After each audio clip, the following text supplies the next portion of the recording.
Hey everyone, David Burgess here with Keller Williams Realty. I hope you're doing well. I just wanted to check in and do a very mini kind of market update and give you, wish you a happy Easter, of course, but really just to give you a kind of breakdown on what's been going on lately. And I didn't want to come at you from a statistical point of view right now. I wanted to really just let you know what's been going on with my buyers and sellers and my experience of the market and how I feel things are going to go over the next few weeks, few months, really. And the reason I'm not going to give you a load of statistics is because it's a little bit too early for that. Normally when you see real estate trends, they're typically like 4 to 6 weeks behind what's actually going on today anyway.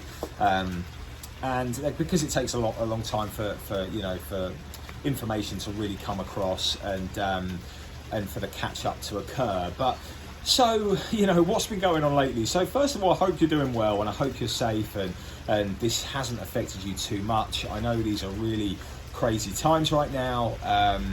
We personally, my wife and I, we're normally showing homes 4 to 5 days a week for long hours, multiple homes a day. But right now we're showing hardly any. And when we are, there's a lot of precautions in place because...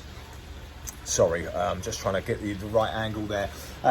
Really, we're only showing homes to people that are in a very urgent situation. They need to close within 30 days or so.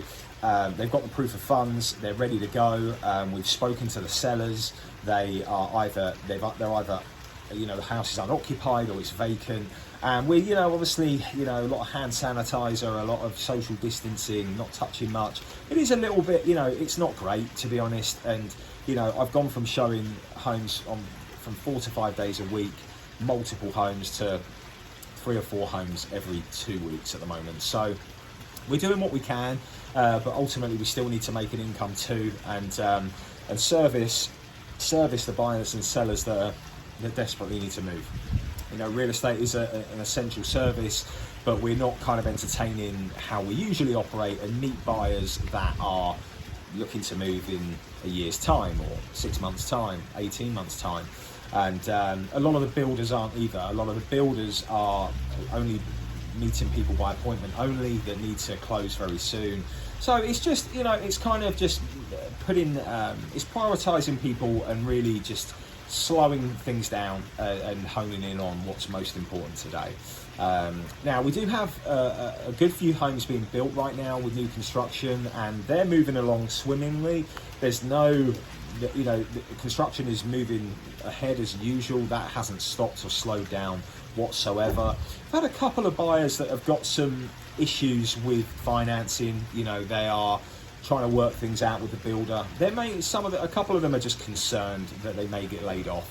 That's mainly their biggest concern, and which is totally understandable. But of course, from a contract point of view, because you might get laid off, that doesn't mean anything. If you do get laid off, then there are grounds to pull out of the contract.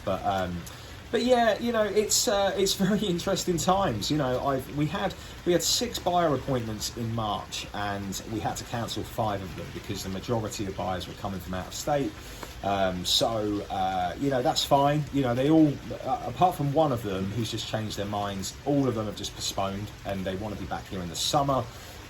So I do feel like we're going to be in for a busy summer. I do feel like we're going to see a bit of a kind of mini boom, a little bounce back. People are going to have cabin fever. They're really going to want to be out spending money if they've got it, and going to their restaurants and going to the places that make them happy, going to sport games. I personally am missing sport big time at the moment, missing my soccer, and yeah, obviously very much looking forward to things resuming back to normal. But yeah, we did get 2 buyers under contract in March. And both of them needed to move. They needed to move, and they've done very well. Let's just say they've done very well out of the circumstances. They didn't make lowball offers, but they certainly made offers that would usually have been rejected or at least countered. With both of them, they got accepted right away. And I think most buyers expect a counter. They expect a pushback. Otherwise, they don't feel like they're getting a great deal. But with these two, both of them just said, okay, will accept, which, you know, the buyers were happy, but I could tell that they were a little bit, well, you know, should we have gone in a bit more lower and that kind of thing. But I know they were great deals. They were both lower than asking price, and they got 3% back in closing costs. And when it came to the inspection period, they pretty much requested everything. Apart from like a couple of major, you know, if there was something that was like coding issues, or the home was from the 80s and there was coding back then that isn't today, things that were just, you know, that weren't really reasonable requests, everything has pretty much been taken care of. And normally there's more of a pushback on that, especially with an as-is contract. But, you know, sellers are like, look, you know, we're not obligated to do anything. But it looks like the listing agents are recommending that they take care of everything that's been requested. And they have been, it's actually been a breath of fresh air for an agent who predominantly works with buyers, because I'm, you know, putting offers together on a weekly basis, and I see this day in, day out, week by week. And lately things have been a lot smoother than usual, shall we say. So that's been great. But yeah, you know, other than that, we've got four listings which have come off the market. One of them permanently. The sellers just realised that the move was more of a want and not a need, and they just said, look, they're going to revisit it further down the line. I mean, the home had only been on 2 weeks anyway, and you know, I don't think they wanted to go down the route of taking big precautions of having people come in their home, because showings are a little bit.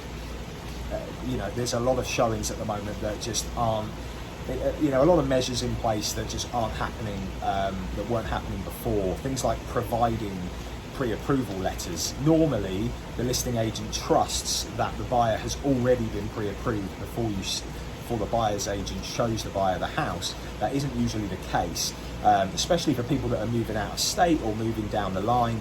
This isn't normally required, but it's being required now. There's a lot of video walkthroughs going on, a lot of virtual, you know, a lot of kind of those Matterport videos. They're all great, don't get me wrong, but I personally don't think they sell the home. They keep buyers interested. They you know, they might look great, but most buyers still want to see the home before buying. Most of them do. You know, I've had a handful over the years that haven't, and they've been fine from buying from a distance, and you know, they've taken care of the major issues that they needed to be addressed before buying.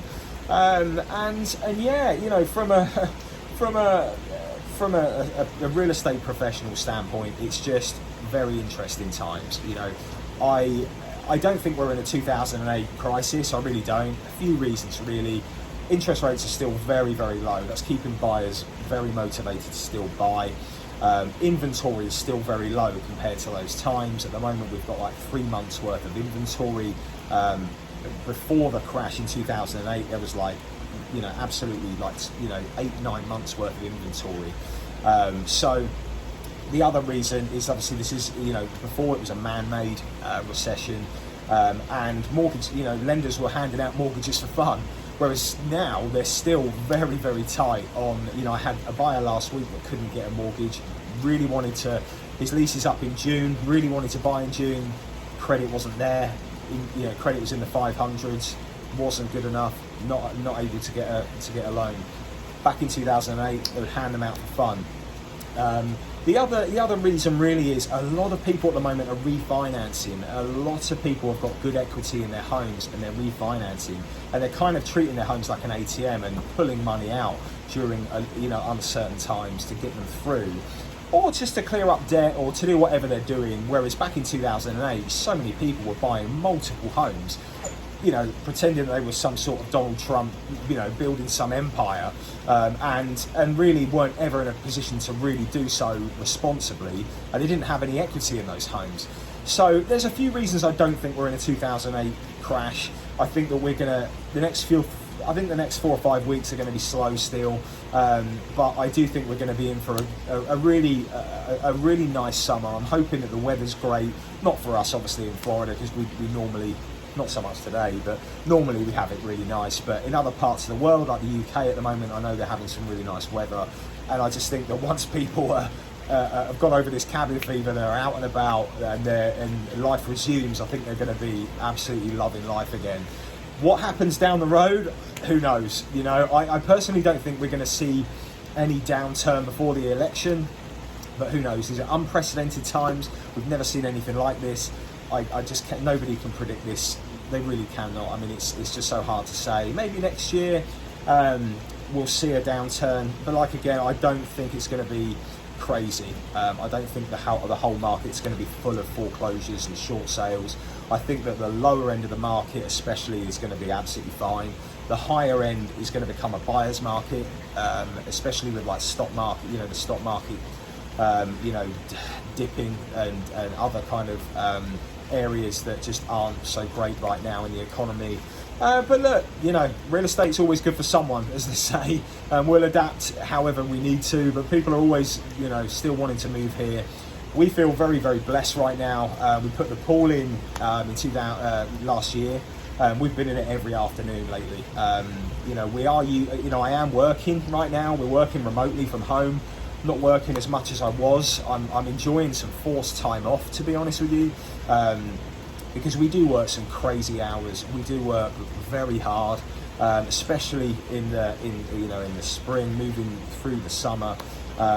The winter's obviously a little bit, we get a little bit more time to ourselves in the winter, but we do work very, very long hours. So it's nice to have some forced time off. I'm reconnecting with people, good school friends back in the UK that I haven't spoken to for a while, or I just don't speak to regularly enough. That you've got to just take the positives from times like this. I'm reading some books that I haven't, I've wanted to read for a while, self-development stuff. I'm watching shows on Netflix that I'm thoroughly enjoying. Tiger King, absolutely brilliant. And that Carol Baskin, or whatever her name is here in Tampa, which is just hilarious. If you haven't seen that, you've got to watch it. Pure, just comedy gold. But yeah, very much looking forward to sport coming back on, and yeah, it's Easter weekend. I'm supposed to be in England at the moment at my sister's wedding. She's had to put it back 6 months, so I really feel sorry for her. But it is what it is at the moment. So we'll plans and life will resume. We will get past this, but ultimately, I hope you're doing well. I hope you're safe. I hope you're being as responsible as you can. And really, I hope that this isn't affecting you mentally, because this is very challenging for mental health, and people who have had issues before something like this, once they're crammed indoors and they can't go out, and there can be financial ramifications and stress. It's not nice times for anybody. It really isn't. So I really hope that you're doing well, and that you're just reaching out to people, your loved ones and family and friends, and yeah, this will pass, and we'll move on through it. And listen, if you've got any questions about Tampa in general, or the real estate market, please reach out to me, and I'm hoping in the next few weeks I'll have some more kind of statistical analysis for you. But right now it's too early, too soon, and honestly I think if I was to grab some sort of data, it really wouldn't reflect much. It really wouldn't. So stay safe, happy Easter, and no doubt if you haven't subscribed already, please do so, and you will hear more from me soon.